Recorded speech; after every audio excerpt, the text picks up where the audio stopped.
ఎన్నికల మేనిఫెస్టోలో ప్రజలకు ఇచ్చిన ప్రతి హామీని నెరవేరుస్తూ దిగ్విజయంగా సుపరిపాలనలో తొలి ఏడాది పూర్తి చేసుకున్నామని, ఇది ఎన్డీఏ కూటమి ప్రభుత్వ విజయంగా రాష్ట్ర దేవాదాయ శాఖ మంత్రి ఆనం రామనారాయణ రెడ్డి తెలిపారు. గురువారం ఉదయం చేజర్లలో నిర్వహించిన సుపరిపాలనలో తొలి అడుగు కార్యక్రమంలో మంత్రి ఆనం రామనారాయణ రెడ్డి పాల్గొన్నారు. తొలుత చేజర్లకు విచ్చేసిన మంత్రికి స్థానిక ప్రజాప్రతినిధులు, అధికారులు అపూర్వ స్వాగతం పలికారు. చేజర్ల బస్టాండ్ సెంటర్లోని శ్రీ చెన్నకేశ్వర స్వామి ఆలయాన్ని సందర్శించిన మంత్రి ప్రత్యేక పూజల్లో పాల్గొన్నారు. మంత్రికి ఆలయ అర్చకులు పూర్ణ కుంభంతో ఘన స్వాగతం పలికారు. ఈరోజు ఒక విషయం ప్రత్యేకంగా ఈరోజు చేజర్లకి రావడానికి కారణం సుపరిపాలన తొలి అడుగు అనేటువంటి ఒక కార్యక్రమంలో ఈ ప్రభుత్వం వచ్చి గౌరవనీయులైనటువంటి చంద్రబాబు నాయుడు గారు ముఖ్యమంత్రి అయిన తర్వాత ఉప ముఖ్యమంత్రిగా శ్రీ పవన్ కళ్యాణ్ గారు వచ్చిన తర్వాత భారత ప్రధానిగా శ్రీ నరేంద్ర మోడీ గారు వారు ఈ దేశ ప్రధానిగా వచ్చిన తర్వాత తొలి సంవత్సరం పూర్తయింది.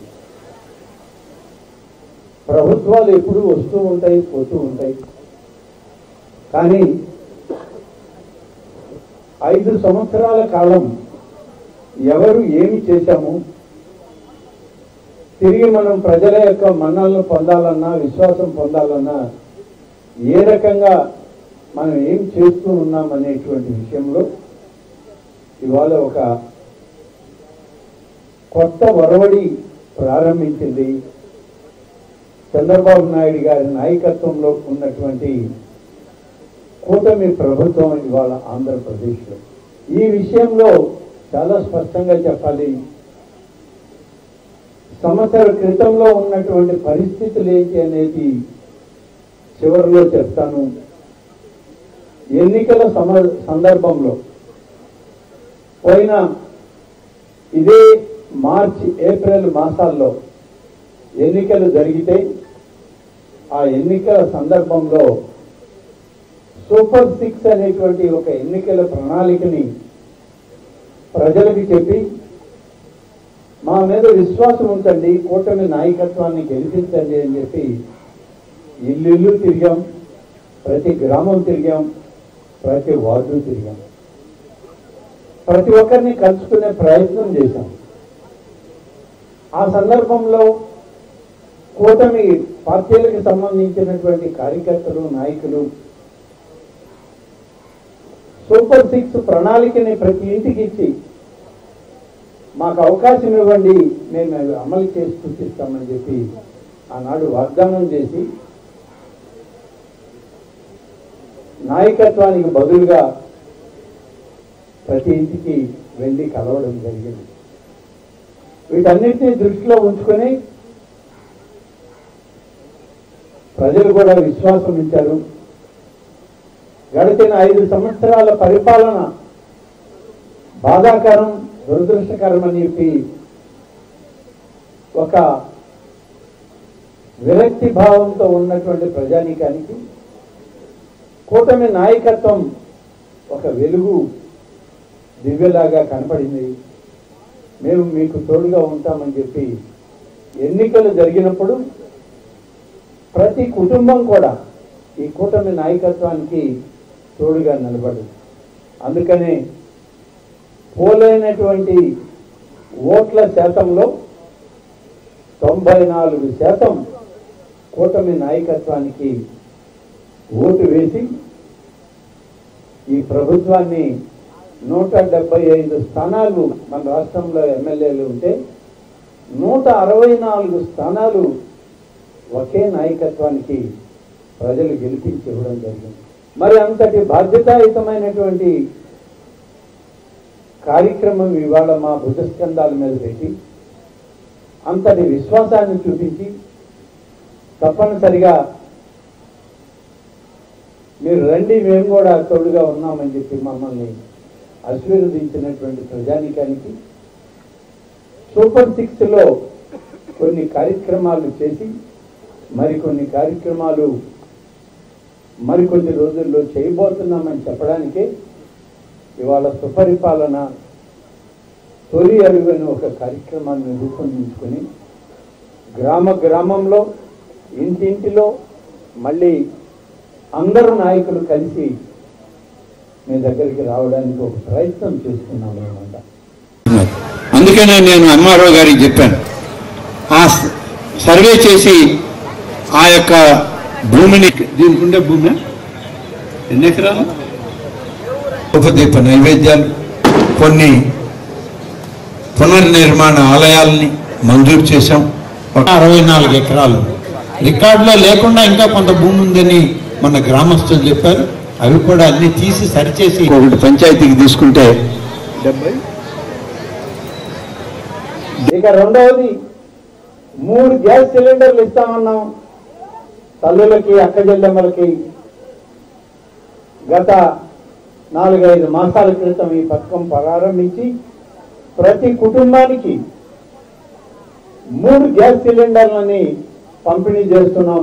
ఇప్పటికే చాలా మంది 1 తీసుకున్నారు, చాలా మంది 2 తీసుకున్నారు, 2ంటికి డబ్బులు వచ్చాయి. 3వది కావాలని మేము తీసుకోబోతున్నామని కూడా నిన్న కొన్ని కుటుంబాలు వాళ్ళు చెప్పడం జరిగింది. ఒక్క 3 గ్యాస్ సిలిండర్లు ఈ రాష్ట్రంలో ఉన్నటువంటి వాళ్ళకి ఇస్తూ వస్తే 2601 కోట్ల రూపాయలు ఖర్చు అవుతా ఉంది. దీన్ని కూడా సూపర్ 6లో 2వ భాగంగా దీన్ని కూడా మంజూరు చేసి ఇస్తా ఉన్నాం. అలాగే రెండు బహుశా ఈ నెల మొదటి తారీఖు తప్పటికి అందరూ పిల్లల్ని స్కూళ్ళకు పంపిస్తున్నారు. ఒక బిడ్డకే కాదు, మేము 2 బిడ్డలకి ఇస్తాం, 3 ఇస్తాం, 4 ఇస్తామని చెప్పి మేము ఎన్నికల్లో చెప్పాం. ఆ చెప్పినటువంటి పథకం తల్లికి వందనం అని చెప్పి బిడ్డల యొక్క భవిష్యత్తు కోసం నిధులు ఇస్తాం. ఒక్కొక్కరికి 15,000 అంటే అది ప్రారంభించాం.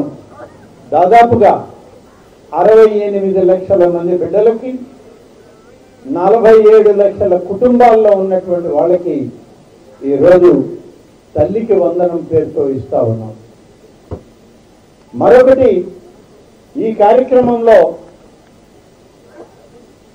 1వ తరగతి వాళ్ళకి ఇంకా జమ కాల, అలాగే జూనియర్ ఇంటర్ వాళ్ళకి కూడా ఇంకా జమ కాలేదు. ఎందుకు కాలేదంటే 1వ తరగతి పిల్లలు ఇప్పుడే బడిలో చేరుతా ఉన్నారు. జూనియర్ ఇంటర్మీడియట్ పిల్లలు కూడా మొదటి సంవత్సరంలో ఇప్పుడు చేరుతా ఉన్నారు. చేరి వాళ్ళ అటెండెన్స్ రిజిస్టర్లో మార్క్ అయిన తర్వాత వచ్చే నెలకంతా ఆ పిల్లలకు కూడా 1వ తరగతి, జూనియర్ ఇంటర్ మొదటి తరగతిలో చేరినటువంటి వాళ్ళకు కూడా ఈ 15,000 రూపాయలు తల్లికి వందనం వర్తిస్తుందని చెప్పి నేను ఈ సందర్భంగా మనం చేస్తా ఉన్నాను. ఈ విధంగా తల్లికి వందనం ఖాతాలో ఈరోజు 13,000 రూపాయలు మీ తల్లికి అకౌంట్కి, 2,000 రూపాయలు స్కూల్ నిర్వహణకి 15,000 ఇస్తా ఉన్నాం. ఆత్మకూరు నియోజకవర్గంలో చూస్తే ఎంతమంది పిల్లలు ఉన్నారు అని అంటే ఇప్పటికీ 15,000 రూపాయలు జమ చేసినటువంటి పిల్లలు 27,124 మంది బిడ్డలకు వాళ్ళ తల్లులు ఎవరైతే ఉన్నారో 13,000 ఖాతాలకి 35,26,12,000 రూపాయలు ఒక్క ఆత్మకూరు నియోజకవర్గంలోనే తల్లికి వందనం పేరుతో ఇవ్వడం జరిగింది. కాబట్టి చేజర్ల మండలంలో కూడా ఎంతమంది బిడ్డలకి ఇచ్చామంటే 3,677 మంది పిల్లలు ఇవాళ స్కూల్కి వెళ్తుంటే వాళ్ళకి 15,000 లెక్కన తల్లికి వందనం ఇవ్వడం జరుగుతుంది. ఇవన్నీ ఇచ్చాక ఇంకా సూపర్ 6లో 2-3 పథకాలు మిగిలి ఉన్నాయి. అవి ఒకటి రైతుకు రక్షణ, అన్నదాత సుఖీభవ అనే ఒక కార్యక్రమాన్ని పెట్టాం. దీనిలో ప్రతి రైతుకి 20,000 రూపాయలు ఇస్తామని చెప్పాం. కేంద్ర ప్రభుత్వం 6,000 రూపాయలు ఇస్తూ ఉంటే రైతుకి కిసాన్ భరోసా కింద మన రాష్ట్ర ప్రభుత్వం 14,000 రూపాయలు కలిపి 3 విడతలుగా కేంద్ర ప్రభుత్వం విడుదల చేసినప్పుడంతా దీన్ని కూడా మనం కలిపి ఇవ్వడం జరుగుతుంది. దీనికి కేంద్ర ప్రభుత్వం నుంచి ఆదేశాలు వచ్చాయి. మొదటి విడత ఈ మాసంలో ప్రారంభమవుతుంది. రైతుల యొక్క ఇప్పటికే వాళ్ళు వివరాలన్నీ సేకరించారు. దాదాపుగా రాష్ట్రంలో లక్షలాది మంది రైతులకి 2,000 రూపాయలు కేంద్ర ప్రభుత్వం మొదటి విడతగా ఇస్తే ఈ రాష్ట్ర ప్రభుత్వం 4,000 రూపాయలు కలిపి 6,000 రూపాయలు ఇస్తుంది. అదేవిధంగా రెండో విడత ఒక 6,000 ఇస్తుంది. మూడో విడత వచ్చేటప్పటికి ఈ పంట సాగు మొదలై పూర్తయ్యేలోగా 7,000 రూపాయలు మూడో విడత ఇస్తారు. మొత్తం మీద 20,000 రూపాయల అన్నదాత సుఖీభవ అనేటువంటి కార్యక్రమంలో రైతు సంక్షేమానికి ఇవాళ ఇవ్వడానికి నిర్ణయించాం.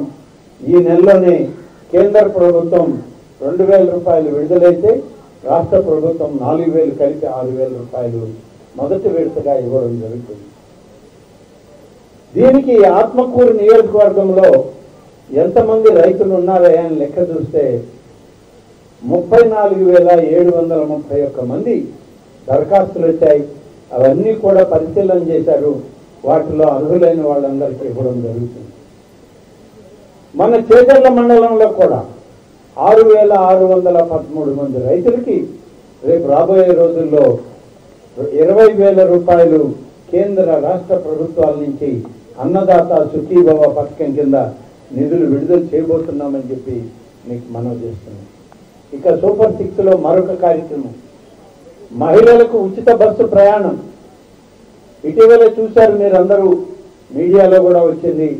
ప్రభుత్వం నిర్ణయం తీసుకుంది.